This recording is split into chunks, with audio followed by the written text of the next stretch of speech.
Welcome to Wife Chats. So, today we thought that we'd tell you how we became friends and what it's led to.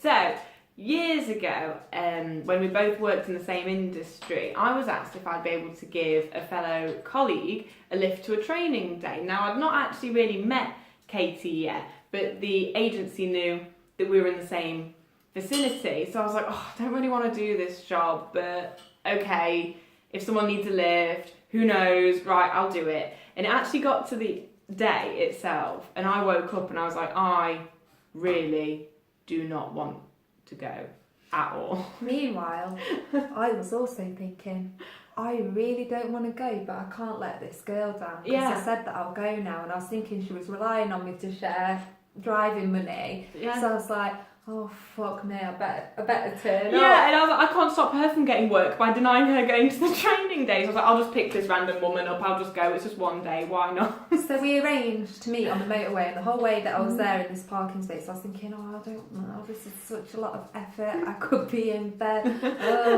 Anyway, we realised that once we met, we both fucking thought the same thing. Yeah. And the hilarious thing about this, none of us ended up doing the job or doing any work for the agency. Ever, we just had that one day together. But it's been an ongoing theme through our entire friendship and relationship that there'll be times when you just really don't want to do something. But you do it for the other person. Half the time, they don't want to do it either.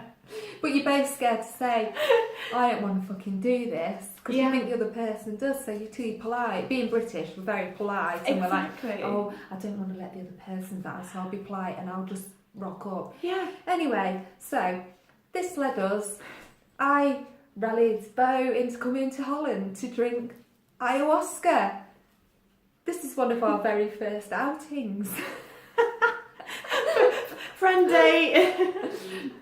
Well, we're going to talk about ayahuasca properly in a separate video. Yeah. But there was a moment during this ceremony where Babe fucking turns around to me and she's like, you are absolutely fucking mental. I love you. Thank you so much for bringing me. As she's rolling around on the floor.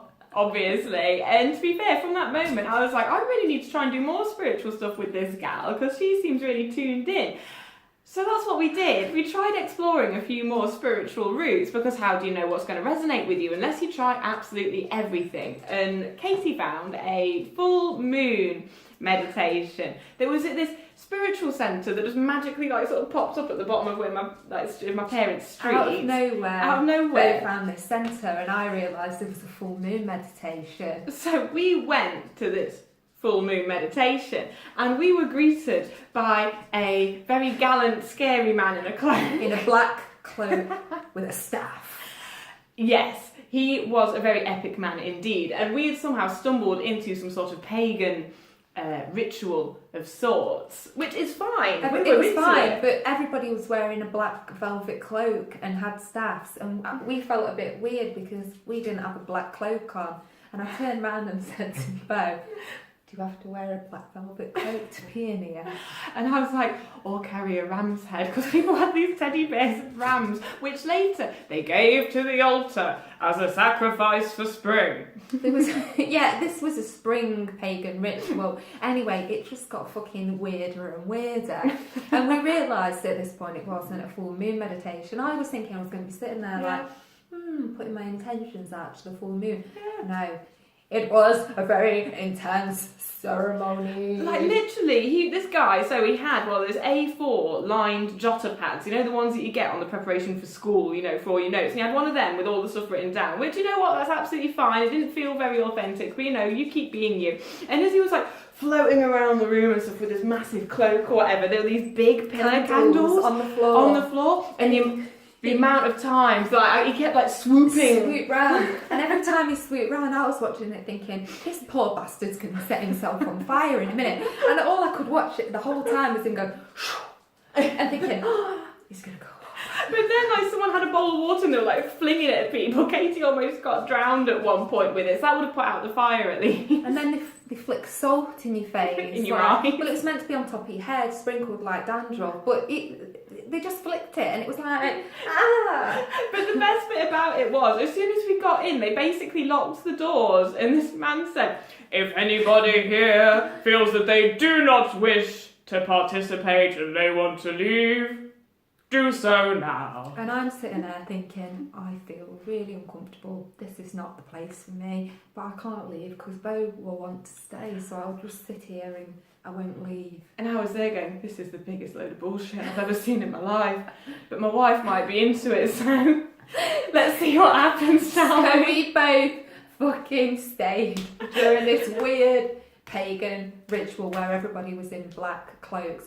And another good bit about it was, what did he say? May there be peace in the east. And someone farted. And no one reacted. And me and wife were like... Because may there be peace in the east. And I was like... And everyone else was just there like... How? How did you not find that funny? Maybe we're not pagan. Someone farted in the ceremony. Anyway, then we decided to go to a sound bath, which was wonderful and lovely. Beautiful. Apart from, there was a band practicing in the next room somewhere, and all you could hear was boom, boom, boom, boom, boom, boom, boom. And I was trying to just relax with the chimes, you know, the angelic realms. It was really fucking irritating. And then, as if the fucking band wasn't bad enough, people started snoring, and I was like, fuck this sound bath. Which leads us on to our shamanic...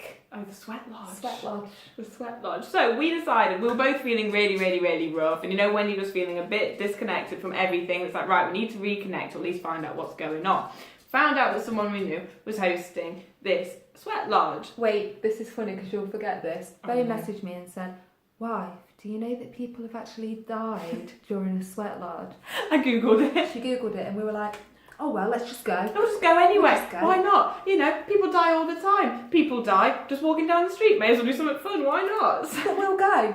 We'll go. And if we die, going to this random strange man's black tent in the middle of nowhere, you know. So there we were in our bikinis in this tent, sweating our tits off, and we went for some healing. Yeah. We went for some healing. About 15, 20 minutes in, the shaman's laying down like it's a therapy session. We start bloody healing him. He literally starts opening up about all of his traumas. I'm so glad you girls are here. You can really help me through some stuff. And I'm just there, I'm like, on the drum. Like, what's happening? So then, both on the drum. I've got the rattle, we're chanting, we're singing, we're healing, we're raising the vibration, and we're thinking, fucking hell, we came for healing, and here we are.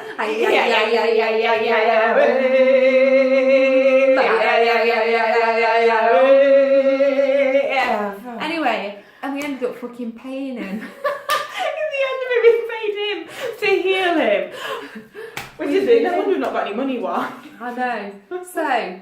is there anything else before we forget? There's that much stuff. But they are our favourites. They're our favourites for now. Oh, but there was that one actually when we went, and it was meant to be another meditation, and instead it was psychic readings in sand. So I thought it was going to be a nice sound bath or something where you lay down and get some serenity. No, they gave us baths of sand. We had to put our fingers in it, and then like, what can you feel? And I'm like, sand.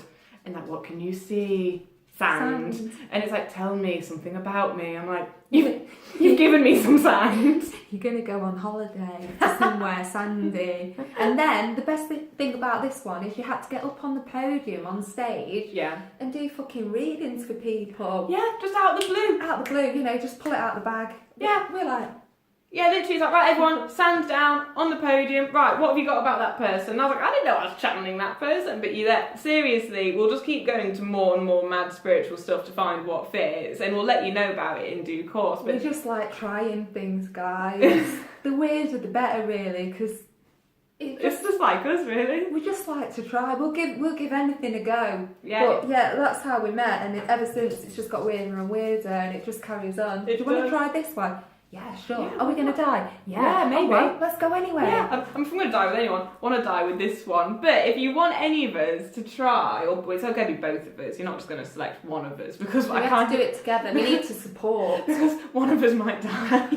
But if you want us to try anything, just let us know. We'll try anything, won't we? Try anything. Try anything once. Yeah, we'll try anything apart from threesomes or rude things.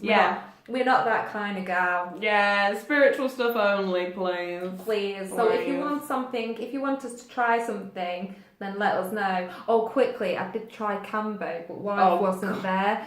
She didn't come to this one, but I went. Let me do a replication of how you looked. Keep talking. So I went, and it was you're meant to be ill for a few hours. 12 hours later, I was being sick, and it sounded like frogs was coming out my mouth. But this is how I looked. I was that swollen. She sent me a picture and said delete it afterwards. I thought Pete Burns had exploded. I'm like, what happened? Delete this. I will never fucking do Cambo ever again. I was that ill, guys, and I sounded like a frog every time I was sick. But the next day I felt great, to be fair. But that was one time where wife didn't come and experience, but she would never. I don't think she'll do Cambo after that picture. No, that's why we need to do stuff together, because otherwise it's so traumatising. The other one would never do it. There you go. Spiritual things we've tried that have been a bit shit, but very memorable, and we definitely know what we want to do now. We definitely know.